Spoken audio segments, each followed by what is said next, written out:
திருச்செந்தூர் முருகன் ஆசியோடு எல்லோரும் நலமுடன் வாழ நவகிரகங்களையும் பஞ்சபூதங்களையும் வணங்கி சரவணபவ பரணி பாரதியின் அன்பான இனிய வணக்கம். இன்றைக்கி நம்ம பார்க்கக்கூடிய ஒரு பதிவு அப்படின்னு பார்த்தோம்னா, இந்த ஜூன் மாதம் 3/6/2024 வைகாசி மாதம் 21 வாஸ்து நாள். அப்போ இந்த வாஸ்து நாளில் பூமி பூஜை போடலாமா போடக்கூடாதா? நிறைய பேர் இந்த பூமி பூஜை போடுவதற்கு ஆப்போசிட்டு. ஏன், என்ன காரணம், ஏன் போடக்கூடாது அந்த அன்னைக்கு அப்படின்னு நிறைய பேர் ஒரு கேள்விகள் கேட்கும் பொழுது நிறைய பேர் எங்கிட்ட கேட்குறாங்க ஃபோன் பண்ணி. இப்படி நிறைய பேர் முக்கியமான அந்த கோவில் சம்பந்தப்பட்ட அர்ச்சகர்கள் சில பேர் எல்லாமே பூமி பூஜை போடக்கூடாதுன்னு நிறைய சொல்கிறாங்க. அதுக்கு நீங்கள் ஒரு காணொளி நீங்கள் போட்டே ஆகணும் அப்படின்னு சொன்னதுக்காக இந்த காணொளி. முதல்ல வாஸ்து பூஜை அப்படிங்கிறது எந்திரிக்கிறதே அவர் 8 நாள் தான் எந்திரிக்க போகிறார், 8 மாதம் தான் எந்திரிக்க போகிறார். அதுலேயும் நம்ம சில மாதங்களை நம்ம நடைமுறையில் பார்த்து அந்த மாதங்கள் எல்லாம் வேண்டான்னு சொல்லிட்டோம். அப்போ வாஸ்து பூஜை எந்திரிக்கிற மாதங்களே சில மாதங்கள் தான். அதில் எப்போ பார்த்தாலும் வேண்டாம் வேண்டான்னு சொல்லிட்டு இருந்தால் அது எந்த விதத்தில் சாத்தியம் அப்படிங்கிறது தெரியல. அதுலேயும் நம்ம சில வரைமுறைகளை ஏற்கனவே நிறைய வீடியோவில் சொல்லியிருக்கிறோம், சில விஷயங்களை நீங்கள் ஃபாலோ பண்ணணும்னு. அப்போ இந்த வைகாசி மாதம் வரக்கூடிய இந்த ஜூன் 3 நிறைய பேர் வாஸ்து பூஜை பண்ணக்கூடாது. ஏன் காரணம் கேட்டால் வெள்ளி மறையுதாம்மா, அடுத்தது என்னமோ சுக்கிரன் அஸ்தமனம் ஆகுது, இது மாதிரி நிறைய காரணங்கள் சொல்கிறாங்க. உண்மையாலுமே சுக்கிரன் அஸ்தமனம் ஆகிறாரு தான், அதில் எந்த ஒரு மாற்றம் இல்லை. காலச்சக்கரத்தில் சுக்கிரன் 2 7 கூடையவர் தான் சுக்கிரன். அதை நீங்கள் மனசில் நல்லா வச்சுக்கணும். 4 கூடையவன் சுக்கிரன் கிடையாது. பொதுவாக சுக்கிரனுடைய காரகம் என்ன அப்படின்னா, திருமணத்தை குறிக்கிறவரும் சுக்கிரன் தான், அதே மாதிரி பார்த்தீங்கன்னா வீட்டை குறிக்கிறவரும் சுக்கிரன் தான். அப்போ காலச்சக்கரத்தில் சுக்கிரன் 2ஆம் இடமான குடும்பஸ்தானத்துக்கும் அதே மாதிரி 7ஆம் இடமான திருமணஸ்தானத்துக்கும் தான் இந்த சுக்கிரன் சொந்தக்காரரை தவிர பாவ ரீதியாக வீட்டுக்கு உண்டான பாவம் அப்படிங்கிறது 4ஆம் பாவம். அதையும் நீங்கள் கொஞ்சம் மனசில் வச்சுக்கணும். யார் யார் இந்த சுக்கிரன் மறைகிறாரு, புறையோடி இருக்குது, வெள்ளி முளைச்சிருக்குது, இதெல்லாம் ஒரு நிறைய அவங்கவுங்க பாணியில் பேசிகிட்டு இருந்தாங்க. இதில் நல்லா ஒன்று புரிஞ்சுக்கணும். இப்போ சுக்கிரன் அஸ்தமனம் ஆயிட்டாரு அப்படின்னு சொல்கிறாங்க. சுக்கிரன் அஸ்தமனமானா என்ன அப்படின்னா, முதல்ல அஸ்தமனம்னா என்ன, அதாவது சூரியன் நோக்கி வரக்கூடிய கிரகங்கள் அந்த சூரியனுடைய தாக்கத்தினால அந்த கிரகங்கள் அப்படியே மங்கி போயிடும். அப்படி மங்கி போயிடுச்சுன்னா என்ன அர்த்தம்னா, அந்த சுக்கிரனால் கொடுக்கக்கூடிய அனைத்து விஷயங்களையும் அந்த சூரியன் உள்வாங்கி வச்சுப்பார். அவருனால தான் கொடுக்க முடியும், சுக்கிரனால் கொடுக்க முடியாது. அப்போ இப்படிப்பட்ட காலகட்டங்கள் எப்போ அப்படின்னா, சூரியனுக்கு சுக்கிரன் ஒரு குறிப்பிட்ட டிகிரி, அதாவது டிகிரி, அவருடைய டிகிரியை நெருங்கும் பொழுது கண்டிப்பாக மிகப்பெரிய அளவுக்கு அஸ்தமனம் ஆயிடுவார். அந்த நெருங்கினதுலேருந்து கொஞ்சம் தாண்டிட்டா ஓரளவுக்கு நம்ம பிரச்சனை இல்லை. இதை ஜோதிட ரீதியாகவும் பார்க்கணும், வானவியல் ரீதியாகவும் பார்க்கணும். எல்லாத்துக்குமே தெரியும், சூரியனுக்கு சுக்கிரன் ஒரு 10 டிகிரிக்குள்ளே வரும் பொழுது கண்டிப்பாக முன்பின் அப்படிங்கக்கூடிய சூழ்நிலையில் ஜோதிட ரீதியாக அவர் அந்த சுக்கிரன் மறைஞ்சிரும், அஸ்தமனம் ஆயிரும் அப்படின்னு ஒரு ஜோதிட ரீதியாக.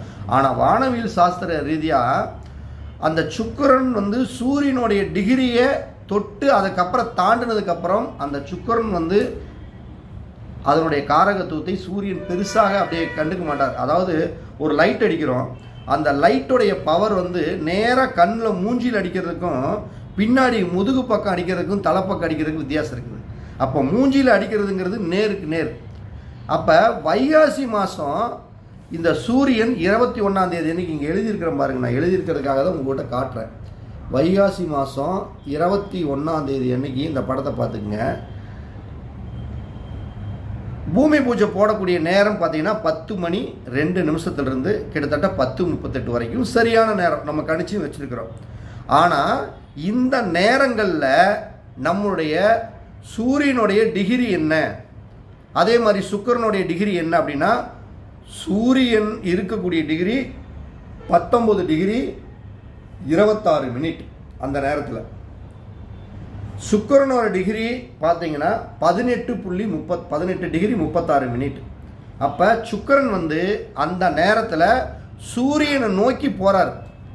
அப்போ எப்போ, வைகாசி 21 ஜூன் மாதம் 3 சூரியனை போய் நெருங்குறாரு. அந்த நேரத்தில் சுக்கிரன் நிச்சயமாக மங்கித்தான் போயிடுவார், அதில் எந்த மாற்றம் இல்லை.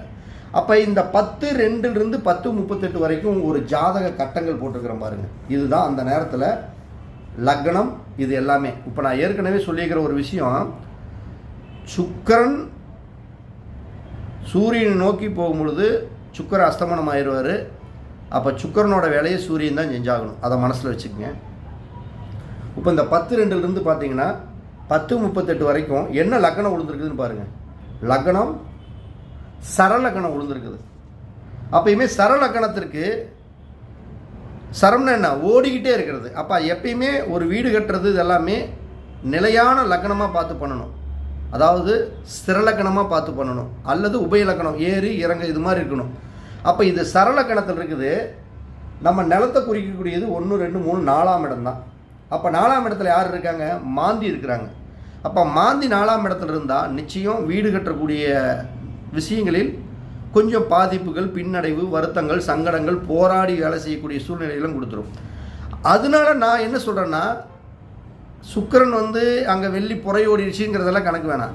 வைகாசி மாதம் 21ஆம் தேதி மட்டும், ஜூன் 3/6/2024 மட்டும் வாஸ்து நாளாக இருந்தாலும் அந்த நாளை மட்டும் நீங்கள் தவிர்த்துக்குங்க.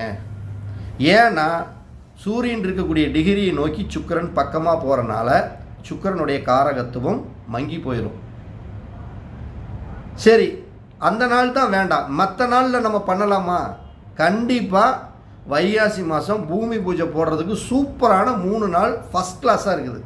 ஏன்னா நடைமுறையில் இது மாதிரி சூழ்நிலைகள் வரும் பொழுது அந்த மாதங்களில் நல்ல நாட்கள் ஜாதகப்படி அந்த லக்கணப்படி நம்ம நிறைய நேரங்களை எடுத்து பல வீடுகளுக்கெல்லாம் கொடுத்து அந்த வீடுகளில் கட்டி 20 வருஷம் 25 வருஷம் கூட நடைமுறையில் பார்த்தாச்சு, நல்ல சந்தோஷமாக மனநிகழ்ச்சியோடு வாழ்கிறாங்க.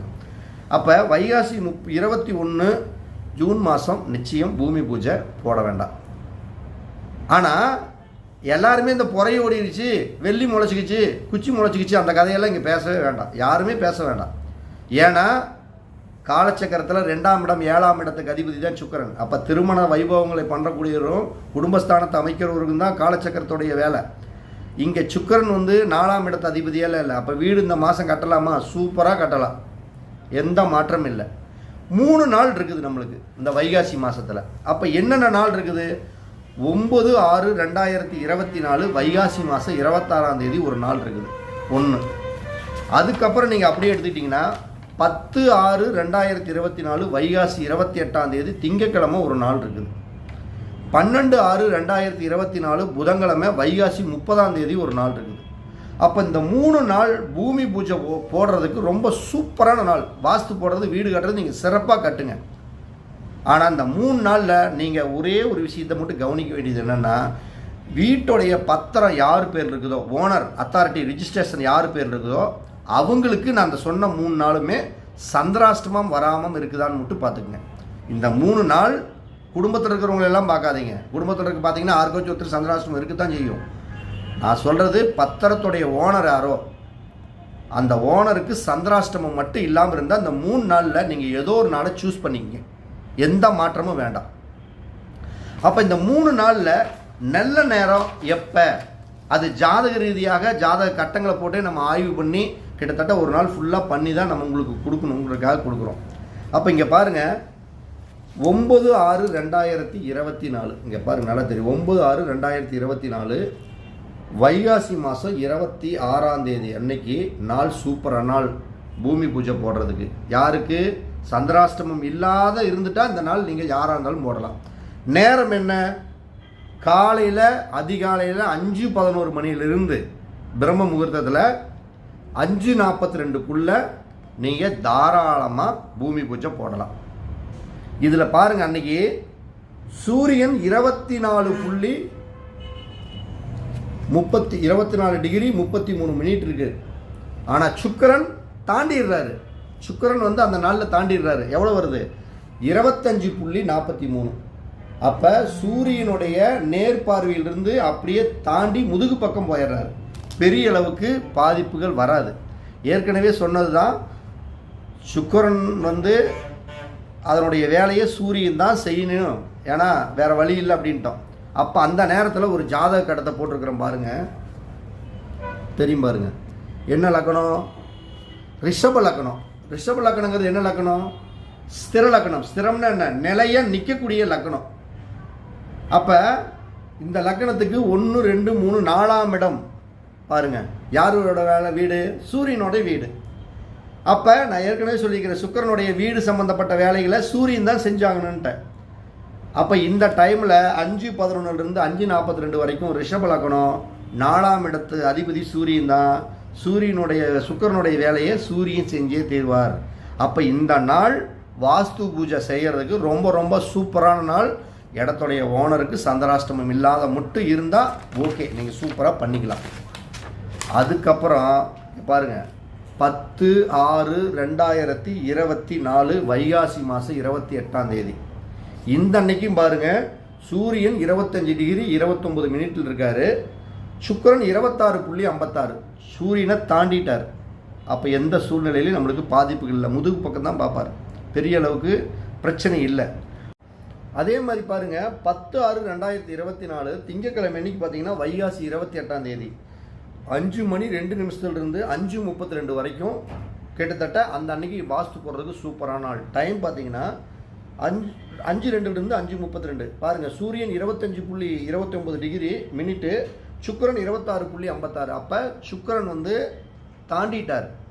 அந்த நேரத்தில் நம்ம ஒரு ஜாதக கட்டங்களை போடும்பொழுது பாருங்கள், லக்னம் ரிஷப லக்னம் 1, 2, 3, 4ஆம் இடம் சுத்தமாக இருக்குது. அது இல்லாமல் 4ஆம் இடம் சூரியனோட வீடு. சுக்கிரன் செய்ய வேண்டிய வேலையை சூரியன் கண்டிப்பாக செஞ்சே தீர்வார். அப்போ இந்த நாள் பூமி பூஜை போடுறதுக்கு ரொம்ப சூப்பரான நாள். இந்த நாள் யாருடைய பத்திரத்தை உங்கள் பேர் இருக்குதோ அவங்களுக்கு சந்திராஷ்டமம் இல்லாத மட்டும் பார்த்துக்குங்க. அதே மாதிரி பார்த்தீங்கன்னா 12/6/2024 புதன்கிழமை வைகாசி 30ஆம் தேதி வாஸ்து போடுறதுக்கு சூப்பரான நாள் தான். நேரம் அதே மாதிரி 5:02 5:32 வரைக்குமே அன்னைக்கும் நாள் சூப்பரான நேரம். காலையில் பிரம்ம முகூர்த்தத்தில் சூரியன் பாருங்கள் 27.24, அதே மாதிரி சுக்கிரன் 29.24, அதுவும் தாண்டி தான் இருக்குது சுக்கிரன். அப்போ அந்த நேரத்துலையும் கரெக்டாக பாருங்கள், ஒரு ராசி கட்டம் பாருங்கள், ரிஷப லக்னமே தான் வருது, 4ஆம் இடம் சூரியனோட வீடு தான் வருது. அப்போ நம்ம சொல்லக்கூடிய இந்த 3 நாட்களும் உங்களுக்கு பூமி பூஜை போடுறதுக்கு மிக அற்புதமான நேரம் காலகட்டங்கள். நீங்கள் மற்றவங்க சொல்கிறாங்க வெள்ளி அதாவது குரு சுக்கிரன் அஸ்தமனம் ஆகிட்டார், இந்த மாதம் முழுசு அஸ்தமனம் ஆகிட்டார், அதனால புறைய ஓடிருச்சு, நம்ம பூமி பூஜை செய்யக்கூடாது, வாஸ்து போடக்கூடாது அப்படிங்கிறதெல்லாம் ஒரு கணக்கு நீங்கள் தயவு செய்து எடுத்துக்காதீங்க. அது திருமணம் சார்ந்த விஷயங்களுக்கு மட்டும்தான் நீங்கள் முக்கியத்துவம் கொடுக்கணும். ஏன்னா சுக்கிரன் காலச்சக்கரத்துக்கு 2ஆம் இடமான குடும்பஸ்தானத்துக்கும் 7ஆம் இடமான திருமணஸ்தானத்துக்கும் தான் சுக்கிரன். அப்போ இந்த டைமில் யாராவது கூட்டு சேர்ந்து பிஸ்னஸ் பண்ணலான்னு ஏதாச்சும் ஒரு ஐடியா இருந்தாலும் சரி, பணத்தை போட்டு பணம் எடுக்கக்கூடிய அந்த ஃபைனான்ஸ் சம்மந்தப்பட்ட மூலதனம் போட்டு பணம் எடுக்கக்கூடிய செய்கிறதா இருந்தாலும் சரி, திருமணம் சார்ந்த குடும்ப விஷயங்கள், குடும்பத்தில் ஒருத்தரை இணைச்சி திருமண வாழ்க்கைக்கு, இந்த 2 விஷயங்களுக்கு மட்டும் இந்த பொறையோடிருச்சு. ஏன்னா அந்தந்த பாஷையில் பேசுகிறாங்க, அதனால் நீங்கள் யாரும் தப்பாக எடுத்துக்காதீங்க. பொறையோடிருச்சு, அடுத்தது வெள்ளி மறைஞ்சிருச்சு, அப்படியெல்லாம் ஒரு கால்குலேஷன் இருந்ததுன்னா தயவு செய்து மறந்துடாதீங்க. நான் சொன்ன இந்த 3 நாள் பூமி பூஜை போடுறதுக்கு ரொம்ப சிறப்பான நாள். வைகாசி மாதம் 21 நாள் ஒரு விதத்தில் சூரியனும் சுக்கிரனும் ஒரே டிகிரியில் சந்திக்கக்கூடிய காரணகட்டங்கள். அதே மாதிரி அந்த நேரத்தில் நம்மளுக்கு லக்னங்கள் மாறி வருது. அதே மாதிரி 4ஆம் இடம் அப்படிங்கக்கூடிய இடத்துல நம்மளுக்கு சிறப்பாக இல்லாத ஒரு காரணத்தினால, ஏன்னா சரலக்கணமாக வருது அந்த அன்னைக்கு பார்த்தீங்கன்னா அந்த நேரத்தில் 4ஆம் இடத்துல மாந்தி இருக்குது. அதனால அந்த நாள் பூமி பூஜை செய்ய வேணாம். நான் சொல்லக்கூடிய இந்த 3 நாளில் நீங்கள் சிறப்பாக செய்யுங்க. நவகிரகங்களும் பஞ்சபூதங்களும் அந்த திருச்செந்தூர் முருகனும் உங்களுடைய குலதெய்வத்தையும் மனசார வேண்டி நீங்கள் களத்தில் இறங்க, வெற்றி நிச்சயம் உங்களுக்காக காத்துட்ருக்கும். மீண்டும் ஒரு அடுத்த பதிவில் சந்திக்கிறேன். இந்த பதிவு பிடிச்சிருந்தா நம்ம சேனலை லைக் பண்ணுங்கள், கமெண்ட் பண்ணுங்கள், சப்ஸ்கிரைபர் பண்ணிக்கங்க. மற்ற நண்பர்களுக்கும் மறக்காமல் நீங்கள் ஷேர் பண்ணுங்கள் இந்த பதிவை. அனைவருக்கும் வணக்கம், வாழ்த்துக்கள்.